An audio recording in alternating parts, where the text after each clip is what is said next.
So back here with another client interview from one of our clients inside Club Closer, Alistair, who's from Scotland. He's currently living in Medellin, and he went on to do $23,000 last month in commission. He's been part of Club Closer just over a year, and I think this interview is going to be super powerful for you to watch. You know, if you're considering getting into the space, or whether you're in the space already and you're struggling a bit, Alistair shares a lot of valuable insights on exactly what it takes to not only land a really successful role, but make sure that you're positioning yourself in the best way possible, that when a successful role comes your way, you're actually able to really capitalize on it and really make sure you crush it. All right, so I've got Alistair with me today, who is from Scotland. Now, Alistair joined Club Closer a little over a year ago now, and he's been able to go on and achieve amazing things.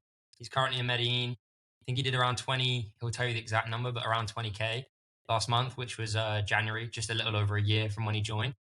And yeah, Alistair, I'll throw it over to you, man. What do you want to say about yourself? Introduce yourself.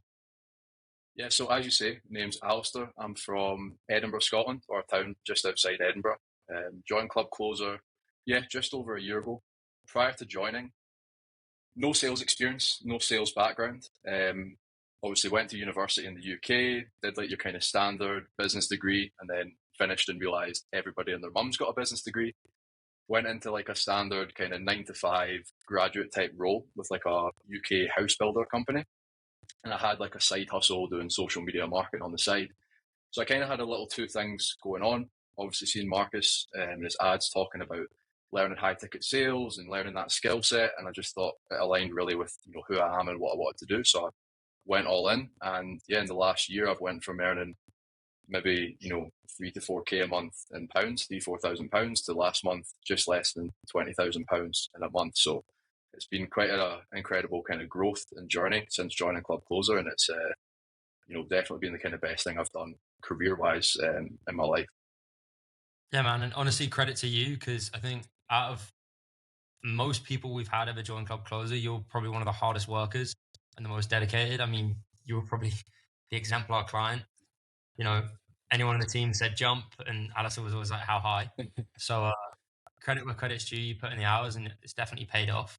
Um, I want to start by asking, sort of, obviously, similar to me, you went down the university route. When was it that you sort of, and obviously you had the marketing agency, which again, similar to me. What Yeah. what made you kind of want to start the marketing agency in the first place? Like, what was the point at uni where you were like, all right, I don't think going down the business route is for me. Going down the corporate ladder is the way to go. Yeah, it was quite an interesting one for me because I never really was familiar with the kind of online business space. And it was actually my uncle did social media marketing for like companies, for like real estate companies in London. And he was going to retire, and he was like, look, could you help me kind of ease into retirement? So I basically took like two of his clients and managed them. And then I just started like reaching out to more people after I got those clients. So it kind of like fell into my lap through family. And then I grew it from like 2 clients to like 9 clients at its peak. And that was just from me doing outreach and whatnot. So probably halfway through university, I started managing his clients. And then over the next sort of 4 years, basically I ran that until Club Closer. I just scaled it from a couple clients to like 9, 10 clients, just through Oh, kind of wow. my own work ethic. I didn't know that you did that for so long. So it's quite a long time that you're doing the social media marketing. Yeah, yeah, I did it for going on kind of like 5 years essentially. So I always had that as like, I always worked other jobs. Like I always worked office jobs, 9 to 5s, kind of like university summer jobs, and always did that alongside it for like, yeah, a good 5 years. And actually, I could have kept it going when I started Club Closer, but I wanted to just kind of do the burn the boats thing. I just told all my clients, look, I'm not going to do this anymore, just because of the time constraint with it. But yeah, I did it for a good 5 years. But like, it sounds like you had a pretty good thing going with the marketing agency stuff. Like you're obviously good at it if you're able to scale the business. You said you didn't have any sales experience. Were you taking sales calls at all during that, or like how was the finding clients process? Yeah, it was literally from basically just like finding people on the internet that didn't have a big social media presence that did it, and then kind of phoning them up.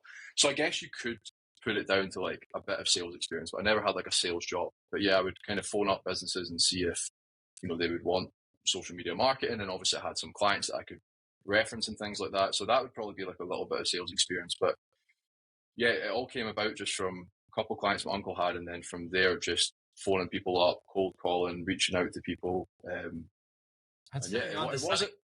is sales experience for sure. Like you managed to Yeah, land clients, which is pretty huge. yeah, A yeah. lot of people struggle with that in the space. Yeah, and as I say though, like I was kind of in my own bubble when I was doing that at university. Like I had no clue like all these kind of online entrepreneurs business models existed. I was just like, look, if I phone people up, they might need my service, and I just kind of went from there. But I never really like. I'd say I was good at a little bit good at the sell of it, but I never really had like a real passion for like the service fulfillment side of things and building it out. Like the kind of drive wasn't there, which is why I always had it as like something on the side. So like, yeah, it was good experience, and I was really proud of myself at the time. Like during COVID's when I really locked in with that and was like really hungry. I would stay up late, reaching out to people. But I never really had that kind of like passion to like really make something proper of it that I could like turn into a full career. Because not many people would sacrifice a whole business to start something totally fresh, like high ticket Yeah. closing. What was the, I guess, was there a pivotal point where you were like, all right, I've had enough of this. I'm going to try this instead? Yeah, definitely. Like it was interesting. So I was in like a graduate scheme, like kind of marketing role, and then I did my social media kind of agency as well. So I had these two lanes that I was in, both of which like maybe making like £2,000 to £3,000 a month. So like for someone just out of university, it's not bad money. Like especially like Scotland, it's not bad money. I could live off it. But I kind of felt like I was just spending my time between two things, and the kind of saying like the man who chases two rabbits catches none. Like that's how I felt. Like I didn't feel passionate really about going all into either of them. And then I started just trying to map out of like, okay, well, what actually would I want to do with my life? Young guy, early 20s, and it was always like entrepreneurship, building a business, like building something big. And then you see everyone talk about it of like, look, you need the skills, you need to kind of build up to that point, and all the entrepreneurs like your Mark Cubans that you'd watch online, they all talk about sales really being the top skill to go all into. And I think the stat is like over 50% of Fortune 500 companies are started by salespeople or something like that. I remember reading that, so I kind of started to map that out and kind of write it all down of like sales communication. That's definitely where I should be going all in. I'd started to apply for some sales jobs, and In they a were traditional all sense? traditional sense, yeah. And I got offered like a couple of ones, but it's very like salary based in an office, kind of like business development style. And I just knew it would be another thing where I was like, is this really going to get me to being an entrepreneur? And that's really when I seen your ad about Club Closer. Like it was genuinely like could not have been more perfect timing. Like I'd already come to that realization that this was a skill I wanted to develop. This is what I wanted to go all into, which is why I did like basically straight after joining Club Closer, like hand in the notice of the job and tell all my clients I wasn't going to do it anymore because I just knew that like this is perfectly aligned with kind of where I want to go. And how long was that time period between like making that decision and then obviously getting rid of all the clients and actually joining Club Closer? Because that is So quite a jump. A lot of people watching this will be like, that's a bold move. Because it yeah, is. no, it was a bold move. I think that yeah, it was quite a bold move. I think that so I joined Club Closer like just before Christmas 2023, so like December 23rd. Started just like jumping on some of the coaching calls between Christmas and New Year, started to run role plays, obviously go through the course. And then literally my first day back at work, which was like 5th of January or something like that, I just handed my notice in. So I was like, first day back at work, that's it, handed my notice in. And I feel that in that first month of January as well is when I started to say to my clients, like, look, this is when I'll finish up the social media stuff. And I kind of gave them like a month or two leeway. So I probably finished up with all my social media clients come like February, but handed in my notice for my job like the first day back. But I just knew, like, I just had that gut feeling that was like, as soon as I started jumping on the Club Closer coaching calls with guys like yourself and Matthias, just being around young guys that were successful, and I could see the vision with it. It just made complete sense to go all in, and it might look quite bold going back, but I do think it did serve me well. Yeah, I can't imagine you regret any of those decisions now, No, given the definitely situation. not. Yeah, no, definitely not. So it's a credit to obviously Club Closer and the training and the coaching that was provided. But I knew straight away I'd made the right decision, and that's why I was just like, you know what, this makes sense to go all in rather than doing maybe an hour in the evening after doing two different jobs essentially. Just kind of give myself a clean slate and really make the most of it. And like, obviously, do you feel like did you have sort of any financial backing in terms of savings or anything to make that decision? Because a lot of the guys and girls watching this, and a lot of the clients we get now are people that obviously work in sales jobs, and Yeah, it's like that apprehension of like, okay, well, I don't want to quit my sales job because then financially I'm not yeah, secure unless I land something real fast. And obviously, there's a learning curve which we'll come on to. But did you yeah. have any support in terms of I've got a runway where I can really give this a good go? Yeah, so I know most people that I've obviously spoken with in this space, they do kind of do that transition, which makes complete sense. For me, I did basically spend all my savings like in my kind of transitional period. I kind of had like basically like a 6 to 8 month window. I had money that I'd saved up that was in like a kind of help to buy ISA for like a flat deposit. And I was just like, look, I'm in no rush to buy a property. So I just basically depleted all of that down to kind of go through that transitional period. And then obviously I've made the money back now, but I basically spent all my savings over the course of like the first 6 months of just going through that transitional period. Which, if people don't have that backing, look, it makes more sense to keep some money coming in. I totally get that, but I kind of had enough that I could give myself that window. It definitely depends on the person and how much I guess you back yourself. Like by the sounds of it, you were very confident in your ability and you knew if you gave it your all, you would have success. And there was no, Yeah, like, you didn't really give yourself another option otherwise, which I think definitely is one way to do it. And you see a lot of yeah, people have success that way, like both work. But no, it's cool to see that you did take such a bet on yourself. yeah, and yeah, as you say, there's many ways to kind of go about it. It worked for me, but I just knew that I'd felt for such a long time that I've been doing multiple things at once, and I just knew I wanted to go all into one thing. But I've known people that have went and been more successful than I have in this space that did go for more of a transitional period. So it's entirely on the person. There's no kind of right way to do it. Yeah, exactly. And what I want to go into what your sort of first couple months, not just necessarily on like joining Club Closer, but Yeah. as in entering the industry were like. Was it what it sort of you expected it to be? Was there anything that was wildly different, or how did you find sort of entering the space and starting from the ground up? Yeah, I would say I was maybe like a little bit naive. I don't know. I remember running my first roleplay. I went through the whole call, like start to finish, from like introduction to like closing the sale on the roleplay call in like less than 10 minutes. And after I finished, I was like, I am the Wolf of Wall Street. Like I was like, that was absolutely brilliant. Could not be a better call. And looking back now, if I was to watch that back, I know it'd be like kind of terrible, but you obviously have to learn. And then, yeah, like kind of landed my first offer after the first month of being in Club Closer, and one of those ones where I was the only closer on the offer. It was a very business, and in my head, it's like me and this company are going from 0 to 1 million. Like we're going to absolutely crush it.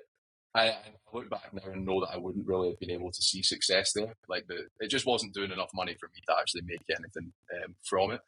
So it was that kind of way that you just always believe that, like, look, this thing I'm with now, this is going to take off, or this is going to be it. And looking back now, you can kind of join the dots and realize, like, okay, you actually have to be on a good ship to make good money. But I really enjoyed every part of it, like joining Club Closer to landing my first offer, starting to take sales calls. Like it was a little bit daunting, and I definitely was nervous a lot of the time, and I definitely was like it was a lot of fear like to overcome. But I grew from like every part of it, and I only say good things about my kind of like journey from obviously Club Closer to landing offers to kind of developing in the space. Like it generally it has been brilliant for me, not just obviously financially and career wise, but just in terms of like personal development and growing as a person. Yeah, I think especially with Matthias, one of the coaches, like some of the stuff you went through with him was definitely probably not what you expected in terms of Yeah, like traditional training, but by the sounds of it, that was probably some of the most transformative. 100%. Like Matthias's training, like obviously you'll know as well, that was kind of like he was like the kind of mentor or coach that I really gravitated towards. And I think that with sales, it's so communication based, and like you kind of want to learn from people who you value their style, you value like what they teach. And Matthias's whole kind of thing was like the sales mirror. So if you're bad at something on a sales call, you're bad at it in real life. So initially I was very like awkward at the start of a sales call, like introducing myself. So he would set me like a challenge to go and like introduce myself to like 20 strangers on the street. And then it was like I was bad at objection handling and people saying no. So the challenge was to go and do rejection therapy. And I was in like supermarkets asking for 50% off my weekly shopping, which they're obviously going to say no to. And at the time, your heart's going like 100 miles an hour, like, oh my God. And then looking back, when you do things like that and you go into a call, like you're not really fazed by anything. Like you've been through like what could be described as like really uncomfortable situations, so that when you're on a call, you're just more comfortable in yourself. So yeah, Matthias's training was definitely a lot of kind of personal growth, but really, really did help me a lot. But I think that's what I kind of love about sales is a lot of it does transition into, well, it's just communication, and you communicate with people every single day. Yeah. And like, you have the ability to do it on like those role play calls, and you have the ability to do it on sales calls, but really you can get better at it just through every single conversation you have in day-to-day life, and pushing the boat out and asking for 50% off your shopping. Yeah. Not conventional, but like, hey man, it works, and obviously it attributes to where you are now. Yeah, 100%. Like the amount of more people I speak to just in a day to day in the street, when I'm out and about, traveling, like you have more conversations, you grow as a person. It just helps on the sales call, right? And it's not like you're speaking with someone just to be like, oh, this is going to help my sales. It's like, no, you just communicate better. And I feel like the biggest one from Matthias, like one week we had a challenge that was like, go and say a joke to a stranger on the street. And I think I walked past like 20 people being like, yeah, this person, I'll go and speak to them. And every time I was like, nope, like just got like that kind of fear. But after you went and did it, like you're just like, it's fine. Like you're just communicating with people. It's all in your own head. And as soon as you kind of get out your own head and just start being in the moment, like you just level up so much. Yeah, it's never as bad as you think it's going to be, ever, right? 100%. 100%. I mean, in terms of like, that first offer and it not being what it shaped up to be, and in terms Yeah. of like the industry and what you've seen from going from having like bad offers to now being on the offer you're on, which is great. Mhm. Do you have any main takeaways from that people would gain value from? Or do you think like, do you look back at that first offer and naivety and think, actually, that was a really good thing that I went and did that? Or if you were to have your time again, would you just try and bypass that whole experience? No, I think for me that was 100% helped me so much. But I think that one of the big misconceptions I see people having is that when you get the good offer, it's easy street. Right? It's like, oh, when I get that good offer, the leads will be so much more qualified. It'll be so much better. And it's like thinking, yeah, when I go from playing for my local boys club to playing with Liverpool, like it'll be so much easier. It's like, no, you actually have to hold your own and be really good.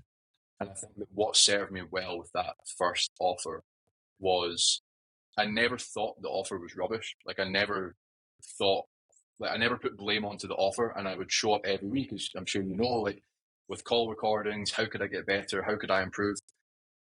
Pardon me. So I was always working on the ability, even when on that offer, and I stayed there for a good 2 months. Then I got a different offer, which still I was developing on, and I was always just looking to see how can I improve? How can I improve? So when the good offer did come, I was just hit the ground running on it.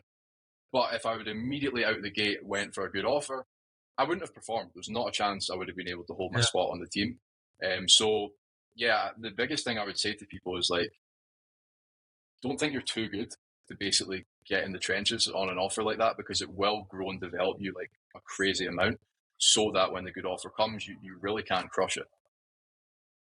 I think that's a really good perspective. And I like the analogy you used there of the local football team versus Liverpool. That it's true. Like there are two things that really can impact your success in this space, and it's yes, finding a good offer, but you've got to have the sales skills to back it up. And kind of the Yeah, only way you can really gain that experience is by going through offers that maybe aren't as great to begin with. But if you use yeah, them, you're not going to make like the most money in the world with them. But if you use them as a learning experience and to improve, so that when that golden opportunity does land in your lap, you're in such a strong position to capitalize on it and have like the most success with it. 100%, 100%. That was like looking back. That's obviously the dots join. Yeah, in reverse when you look back at it. But that's definitely what served me well. It really did help me level up, and you know, even just again to kind of go back to a testament to Club Closer, like every offer I got from that one to the one I'm on now was all through the network and the job board and things like that. So I had everything I needed to go through those steps just from obviously the program itself. Sweet. Yeah. So every offer you landed was through Club Closer directly, not through, your own outreach efforts. Yeah, 100%. That's awesome to hear. And I guess yeah, you've got this golden opportunity now that like you have been able to do incredibly well with. Do you want to just obviously you don't have to mention names or nothing, but do you want to just speak Yeah. on kind of that opportunity now and like what you've been able to achieve with it? Yeah, so I've been on the offer I'm on now for around about 6 months, and I've basically come on and kind of topped the team pretty consistently. Like 5 of the last 6 months, I've been top of the leaderboard in terms of like cash collected and just leading the team.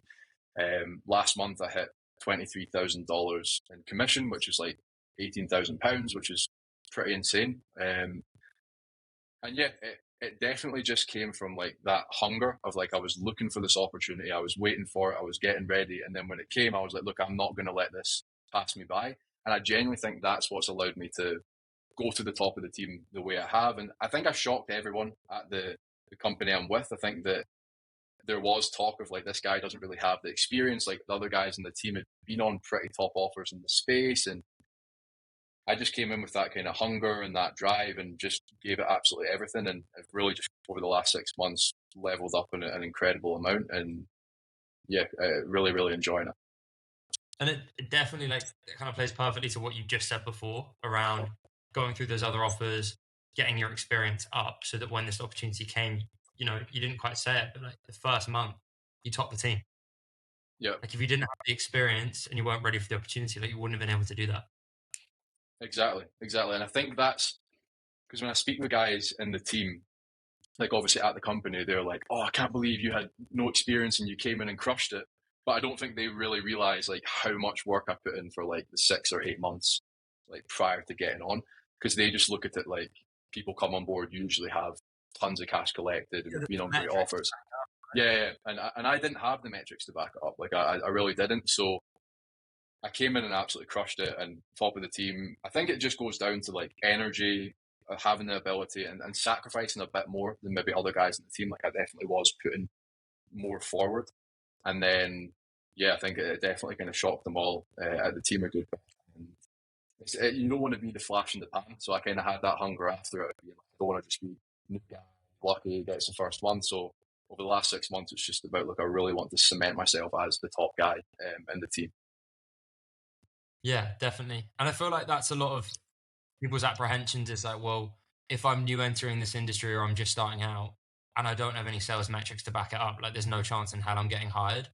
But it Yeah, kind of goes to what you said. It's like, well, no, you put in the effort, you put in the work, you prove yourself as being someone that can get the results, yeah, even if you don't have, the metrics to back it up at first. You get that opportunity. You just got to make sure that you capitalize on it, and you really do 100%. juiced up, just like you did. 100%. And look, at the end of the day, I've heard you say this as well. Like when you're trying to land an offer, you're selling yourself. Like it's your first show of your sales ability. And when I had the interview for the offer I'm on, I was just showing like how much energy I had. Like you won't have someone that will work harder than me on your team. I will give absolutely everything. I've been waiting for this opportunity, and I know that this is it. And they just believe me. Like they just believed that that was the case. And obviously, it was worth taking a chance on me. Like it obviously paid out for them, but it was worth just kind of betting on me because I showed that hunger and drive. And if I didn't have the ability, it wouldn't have worked. But it was like kind of like, what is it? Luck is just opportunity meets preparation. Like it just all comes down to that. But then again, like even because a lot of people say like, "Oh, I work the team, I work harder than anyone else," but it's the conviction in which you say it. Like you knew that you actually were going to work harder than anyone else, and you have put in the hours to make sure that you can get the result. And that's the Yeah, difference. Is like just because you say something doesn't mean it's true. You actually have to believe it, and you yeah. definitely believe everything you put into it. There is absolutely no place to hide in this kind of like industry, right? Like at the end of the day, if you're not closing deals, like it's obvious. Like you can't just pretend that that isn't happening. It's not like an office job where you can kind of get by and clock out. It's like no, I you've didn't got want one. Yeah, you've got one job, like one job only, and that is to basically close deals for the company. So like, there's really no place to hide. And I think if you just come to terms with that, and you're like, look, this is all I need to make a success of it, and you put in the work, like the rewards are there to be, the rewards are there for those who basically put in the work. How do you like handle that pressure, knowing that your one job is to close deals, and if you don't do it, then you might be on the chopping block. Do you have to manage those feelings at all, or is it just so natural to you that you know that that's what you got to do? Yeah, I feel that again, it's something from Matthias's coaching. It's like avoid the high highs and the low lows. Like it's like if you're closing deal after deal, it's not just being like, oh my god, like I'm the man. It's not, and if you're hitting a bit of a dip, it's not getting down in the dumps. It's just trying to stay balanced. And at the end of the day, it's just being comfortable with that. Like at the end of the day, if I don't perform for a couple months, the company will let me go. Like I know that. Like I'm come to terms with that. It just is what it is. I'm going to find another opportunity. Like it's just knowing that you can go and do anything. Like I'm not reliant on this one company. Yes, I want to continue to grow and develop here, but look, if it was to all burn down tomorrow, I'd find another way to kind of make a success of it. So you just have to be comfortable with that. It's the nature of the game. I kind of feel like life has the pressure regardless. Like in any role you're in anything you're in, there is that pressure, but it's not as kind of present and in your face as much as it is with sales. And I Yeah, kind of feel like because it is so in your face, especially if you're a high achiever and you want to achieve a lot out of life, because it's so in your face, it forces you to perform. It forces you to kind of pull your socks up, and it doesn't really allow you to have days off or be lazy. You have to perform, otherwise, it is so cutthroat. Which, yeah, yeah, given you're a high performer and you can handle it, like it can do a lot of good in terms of personal growth, even outside of sales. 100%. It literally is like that, and that's the biggest takeaway for me. It's like all my like growth through sales and the results, it just came from working on me as a person, right? Like when you really take what you need to perform well in sales and actually apply it to who you are in terms of your day to day, your family, your relationships, your gym, like fitness goals, whatever it might be. If you just take the same values and apply it to you, like you're going to succeed. Versus if you feel like you need to bend who you are to try and make it in sales, you're kind of it's not really going to happen for you. Like you have to really kind of embed it in yourself, like those values that are required to succeed. And I think it's the same for anything in life, no matter what you want to do. Yeah, I would agree. So, like, you've covered a lot in this call already, and I think this call has been super valuable. And you've definitely shared a lot of your insights already. But do you have any advice for anyone that's potentially thinking about entering the space or has entered the space? They're in their first month and they're sort of trying to find their feet with it. Is there any tangible advice you'd give them to kind of get them to push through? So for people like just looking to get into the space, it's just like, look, you can think and think all you want, but until you actually start like taking action and making those steps forward, it is just going to be like a pipe dream. Like you just basically have to bet on yourself. Now, what I would say is like genuinely just have like a spend a night and just think about like who you would want to be, what you'd want to do, and if you truly feel that sales and putting yourself out there and like working hard in this kind of sense would help you develop, just bet on yourself. Because if you properly go for it, like anyone can see success. Like I didn't really have a lot of sales experience prior to this. I'd never had like a proper sales job. Just went all in, and like if you look at last month, it's making the same as like directors for certain companies in the UK. Like it is a lot of money to be made, but you have to be committed.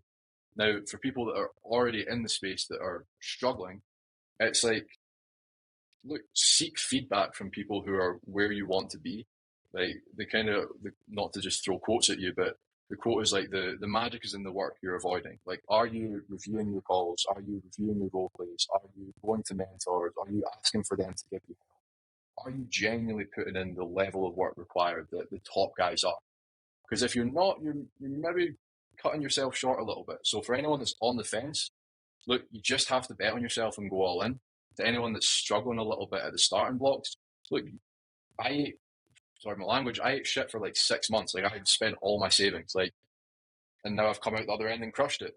Some people I know that started at the same point as me made like 10K in their first like 2 months. So it's like everyone's going to have different journeys, but you just have to weather the storm. You just have to be okay with like struggling because you're never going to grow otherwise if you just think it is going to be easy street. So on the fence, bet on yourself, take action. If you're struggling at the starting blocks, just be okay with the struggle and just look to get help from people who are further along than you. Love it, man. I think that'll resonate with a lot of people. Now, I know you've got to shoot off because you've got a call, but last question I have for you is obviously the start of this call and the reason you got into high ticket closing was because you like the entrepreneurial space and you could see yourself spending a future in it. Now, I don't think you're going to be in sales forever. Do you have any grand plans, or do you know sort of what you want to go and do next? Like, what does a kind of year, maybe 5 years, sort of look for you? Yeah, yeah, definitely looking at starting something of my own. Not going to say I've got the perfect like business plan or anything laid out as of yet, to be honest. But for me, it's just look, I'm not looking to skip steps and rush things. Like I know even in sales, there's a lot more I can grow and develop in this space in terms of coaching, leadership, and just my own ability. So I want to keep growing and developing on that front and starting to learn other skill sets, more understanding regarding lead generation, funnel creation. So for me, the next couple years is just all about like obviously stacking cash in the bank and just developing skill set and network and things like that. So in 5 years, I definitely view myself running my own thing, but I'm not gonna lie to you and say I've got this great master plan at the moment. It's just all about basically skill development at the moment, and obviously networking and stacking cash as well. It will come. The plan will come for sure. But you're in such a good position. Like, you've done so well over the last year with learning sales, and you've definitely still got a load more in the tank to go. Yeah, And then obviously being in the online space, like it's such a good opportunity to learn, not just sales, but like you're learning about the business you're operating in. You're learning from, your sales manager now, the business owner, yeah, and then you can take a load of what you learn there. And obviously you've got the capital to then invest in yourself further with other things that will only, excel the growth even more. yeah. That's exactly my mindset. And I've spoken with people that literally did the exact same thing. They just focus on learning, developing, and the idea comes, and then you're basically in the ability to have the skill set and the cash to execute on it. So I'm not kind of like stressing about that at the moment, but it's just continual development over the coming years, and we'll see what comes of it. I don't think you need to stress. You've got such a solid foundation, man, and you've been honestly a pleasure to have in Club Closer. Um, yeah, I can speak for myself and the whole team. We've really enjoyed working with you and having you a part of the community. It's been awesome. So I appreciate you for putting your trust in us in the start, and yeah, putting the work in yourself. And yeah, I look forward to seeing what you go on to do in the future as well. Perfect. Appreciate it, Marcus. And final note, I just want to say, like, all of this was possible through Club Closer. Never made any other investment into myself or my own ability. Like it truly was like the program for me, like the coaching, the mentorship, the network, everything that I got to develop was through Club Closer. So I could not recommend it highly enough. Genuinely was like an incredible journey and starting point kind of on my own kind of growth into entrepreneurship. So absolutely brilliant program. And I appreciate you, Marcus. Thank you, bro. Appreciate the plug.